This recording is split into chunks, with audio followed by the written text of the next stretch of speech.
And when I was in England, I stayed 15 years. As a human being, I could not be without having a woman because that could give me prostate cancer.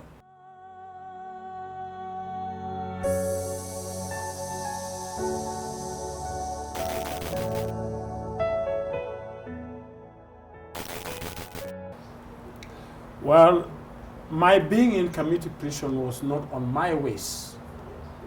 It was something beyond repair. And I cannot say I performed miracles there, but I had some development in that prison because I was able to build the toilet in the cell of the department which I was put into. That is where Matiba was. Raila has been there many times. And Mayor Congo has been there. And that is the place which I found that it was horrific and terrific, as I've been in the UK for 25 years. And before I was brought here to Kenya, I was detained in a maximum prison where the toilets, the computer, and everything is within the cell. So I fought the Kenya government and British government because I knew coming to Kenya, the prison was not on human rights condition. And I can tell you that was a pathetic thing to me, to be put in a cell and the prison officer, the prison commissioner, gave me a bucket in the evening at 8 o'clock that I would be using to go to the toilet. Trust me, it was traumatizing and unhealthy. Above all, when I entered to that cell, there was kungunis, insects really bite me, and it was a horrific thing. I had to take the toilet of mine to the court, but nothing could be done, so I decided to repair, to make the toilets. Building a toilet and putting also a visiting bay, so when people go to visit now in committee, they don't see their inmate in the singenge. And again, I was able to buy the computers, to network the computers for the system in committee. That is what I can say, that it was a commission that God wanted me to fulfill.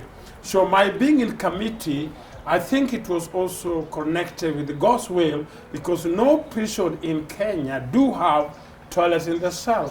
But I introduced that, and I believe that Kenya government should consider not letting the inmate to be staying the whole night with their toilet in their cell. Is very wrong, and other prisons are very wrong. And I plead with the President Uhuru and other people in power to consider the inmate. Some people go there not because they want to, but prison is for men and for women, and sometimes you can enter there because you made a mistake or you are conspired to go there. Jesus said that he came for the sinners and for the poor and less fortunate families. You as the pastor and a disciple of Jesus, why did you choose to stay in a private cell and not mix with the other hardcore criminals who are there? It was not on my choice. I have been in England for the past 25 years, and I believe in a life of English style. And I opposed the extradition which was put upon me in condition that I was going to be put in a bad police prison cell. It was the British government who sent some inspectors here who came and chose the cell where I was to be put in, and that cell is a VIP. That is what I can tell you now. Each one has got their own cell, and that was not something I chose. Even if I could choose to go and stay where 50 people in one room, again, it's not conditional, it's not fit for human rights. So, my dear, I can tell you it was not my choice. You are being accused of child trafficking, being involved in child trafficking, which is miraculous babies. and then you distance yourself from that saga. Okay. And I want to correct you because I think you made a mistake, and if you are not careful, I must prosecute or accuse you to be prosecuted. There is no any case about child trafficking. And this madness of the media that never went to school, they did not consider and understand what I was charged about, including you now. You are saying I was accused of child trafficking. Yeah, I stand to be Do you know the corrected. meaning of child trafficking? Let me teach you English stand because to you are spoiling Englishman language. A child trafficker is somebody who is taking the children across the border. That is the child trafficking. But there is no case against me of child trafficking. And that should be looked into. That is a wrong information that the media has portrayed against me. Yes. Well, I was accused of child stealing. Child stealing is different with the child trafficking. Yes. And this is how this matter came out on that. The BBC television network came here to Kenya, and they took the children from my home. They were not 23 as has been said. That was a wrong information, which I'm correcting the viewers here. Yes. The children taken to my home, there were 7. 2 of them were the cousin of my wife, and one of them was also a worker. So these were children, young children. And among those children, 5 of them, I was accused with my wife together, stolen them at the day of the birth. And that's the publicity which has gone worldwide, that I have stolen 5 children. Kenya government sent extradition warrant to me to England to come and answer the charges of child stealing. So on that particular publicity, when those children were taken away from my home, many people claimed them. I think there were quite a number of people. And also, my wife said that they are her children. And as a husband, what will I say? Because if the woman tells the children are yours, you have to admit, because that's what I knew. What I know, I have never done DNA with tests with them, and my wife also, I never knew anything, because when you give birth to a child, the woman tells you it's yours, you believe in order to keep your marriage, because we have 7 more children which are grown up now. So the matter of stealing those children is not a case, because later in 2011, on the date of 4th, 2011, the month of November, the 5 children which I was charged here in Kenya court, which the Kenya people sought for extradition, my wife was acquitted of not stealing them. Another child which again my wife was accused stealing and also jail her was a child that she gave birth while I was not in the country. She conceived while I was in the country, and she gave birth at the Kenyatta hospital. I was not in the country. And that one, she was accused of stealing that child.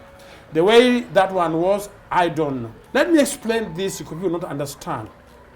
There are miracles. And there are miracles which are existing. And to me, Gilbert Deya, as a passion, excluding my wife, I have never done a miracle beyond the medical people. But according to the miracle which we are talking about, the women who claim got children, those were the work of my wife. I was not in the country, I was in the UK. Even those children claimed that she was charged with me. She gave birth to them when I was not in the country, I was in the UK. You've stated clearly that your wife conceived and gave birth while you were away, and she gave birth in Kenyatta Hospital. Are you trying to mean that your wife cheated on you? You can't disagree with that, because if a woman gave birth to a child without a husband, and me and her, we never have a miracle baby, that I can tell you. We never pray, we never need a miracle baby. So the word cheating can be the correct one, but again, there is something that you need to understand. I was not in the country, And that one, I cannot complain against that, because the matter of the publicity do as a part. So I'm not accusing her on that, but that baby is not mine. And she was jailed on that, and the way it happened, I cannot explain, because it was said that the DNA did not match with her. But again, the worst part of it, the parents of that baby was not found. The last time I heard from you, you are planning to separate from your wife. Did you separate? You guys get separated? We were separated 15 years ago when I was in England. And that is a separation. Separation means anything that put you apart. And when you heard about me that we are separation, yes, we have been separated. So that's what. So you're no longer together? We are no longer together with my wife, with a few things that at least I don't want to disclose in here, but we are not together now. You as a bishop, and you have followers, and in every relationship there are challenges, there are ups and downs. How do you manage to convince someone who has a troubled marriage to settle in that marriage, and yet, as per your status, you are separated from your wife? Can you tell me in the Bible who is apostle who wrote many epistles? If you don't know, let me update you. His name is Apostle Paul. Apostle Paul criticized, condemned regarding the particular area of marriage. And do you have evidence that Apostle Paul had a wife? No, he did not have a wife. And how old was he? He was born again or received Jesus as an old man. So I am sure, as a human in nature, he might have women or girlfriend, whatever, never married. The way we take the Bible is wrong. And again, the matter of saying that I'm a bishop, how will people protect it? Are people going to take about my marriage affairs? They should not take the marriage affair of Jesus and never marry anyone. And are they going to take a marriage of Apostle Paul? No. So that area, don't be primitive on it. I am not married to my wife now, and she's happy not to marry. By the way, she has divorced me officially. I put application and I withdraw, but she has divorced me. The reason my wife divorced me, she believed I've stayed along for many years outside there, and she also don't admit or don't agree that I was faithful. So which is normal. And when I was in England, I stayed 15 years. As a human being, I could not be without having a woman, because that could give me prostate cancer. And that offended her. And you look at logic part of it. As a young old man like this, I must admit, I have a woman in England.